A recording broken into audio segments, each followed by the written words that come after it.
संसार के प्रसिद्ध महाकाव्य रामायण के रचनाहार भारतीय संस्कृति के ज्ञानी परम बुद्धिमान महर्षि वाल्मीकि भगवान जी को आदि कवि ਅਤੇ संस्कृत काव्य के पितामह के रूप में जाना जाता है।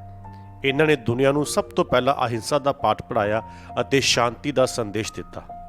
महर्षि वाल्मीकि जी के जीवन के रचना काल बारे बहुती ते सही जानकारी नहीं मिलती, पर मितिहासिक मत अनुसार ये भृगु वंश के रचयिता के पुत्र सन जो कि ब्राह्मण जाति नाल संबंध रखते सी।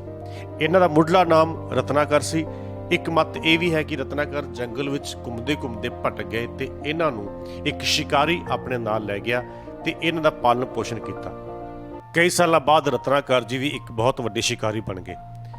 कहा जाता है कि इन्हां दा विआह भी शिकारी परिवार की एक कुड़ी नाल कर दिता। महाकाव्य रामायण की रचना बारे बहुत मत हैं। मितिहास का एक मत यह भी है कि रत्नाकर जी के शिकार पुणे नाल उसके घर का गुजारा नहीं हुंदा सी, तां रत्नाकर जी जंगल चों लंघ रहे यात्रियों नाल ठगी मारते ते उन्हां नूं लुट के अपने परिवार का गुजारा करते सन।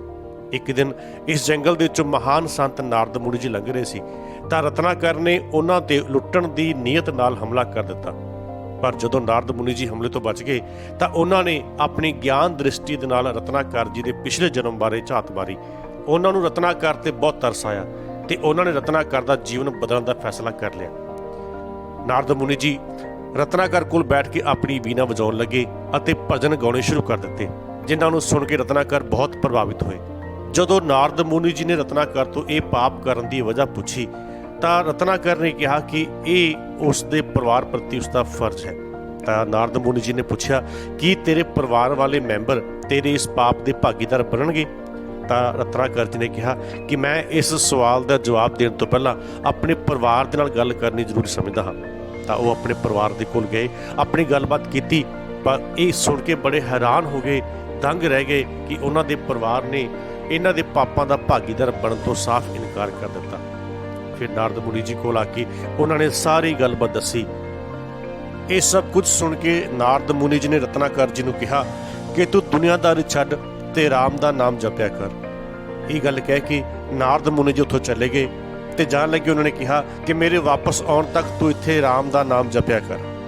मितिहास ये भी कहता है कि श्री राम के नाम का जाप करते समय उन्होंने मुखार बंद विचों मरा मरा ही निकलता रहा। कई साल बाद नारद मुनि जी वापस आए तो देख के हैरान रह गए कि रत्नाकर उस जगह पर बैठा राम नाम जप रहा है। ਤਾਂ ਇਹ देख के हैरान रह गए कि उन्होंने शरीर उपर कीड़ियां के ढेर लगे हुए हैं, मिट्टी धूड़ लगी हुई है। तो नारद मुनि जी ने उन्होंने पिंडे नूं साफ करते हुए कहा, हे रत्नाकर, तेरी सालां बदी तपस्या करके अज तो बाद दुनिया तैनूं ब्रह्म ऋषि कह के पुकारेगी। आप जी महर्षि वाल्मीकि के नाम नाल जाने जाओगे। महर्षि वाल्मीकि वालों लिखे महाकाव्य रामायण बारे जे गल करिए तो नारद मुनि जी वालों श्री रामचंद्र जी बारे गल्लां सुन के उन्हां दी कहानी सुन के उन्हां नूं अपनी महाकाव्य रामायण का नायक बना लिया। रामायण के रचना काल बारे वख-वख विचार हैं, पर फिर भी रामायण की महानता नूं झुठलाया नहीं जा सकता। ये भारत के महाकाव्यां विच एक मनी जाती है।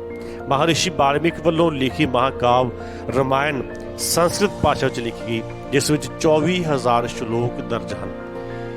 इस विच श्री रामचंद्र जी नूं परमात्मा का अवतार नहीं सगों मर्यादा पुरुषोत्तम महान ते उत्तम इंसान के रूप दे विच पेश किया गया है।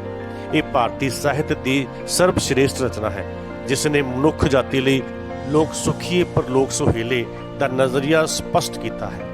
महाकाव्य रामायण की रचना बारे एक होर मितिहासिक मत भी प्रचलित है कि एक दिन महर्षि वाल्मीकि जी रोज़ की तरह तमसा नदी ते इशनान कर रहे सन तां नदी कोल एक प्रेमी पंछी जोड़ा अपने प्यार के सुख विच रुझा होया सी।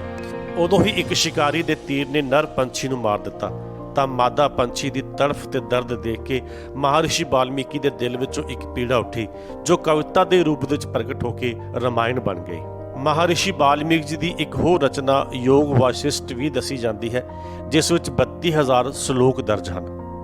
अज भी महर्षि वाल्मीकि भगवान जी दी सिक्ख्यावां पूरी दुनिया नूं मनुखता, प्रेम, शांति ते सहनशीलता का संदेश दिंदियां हैं।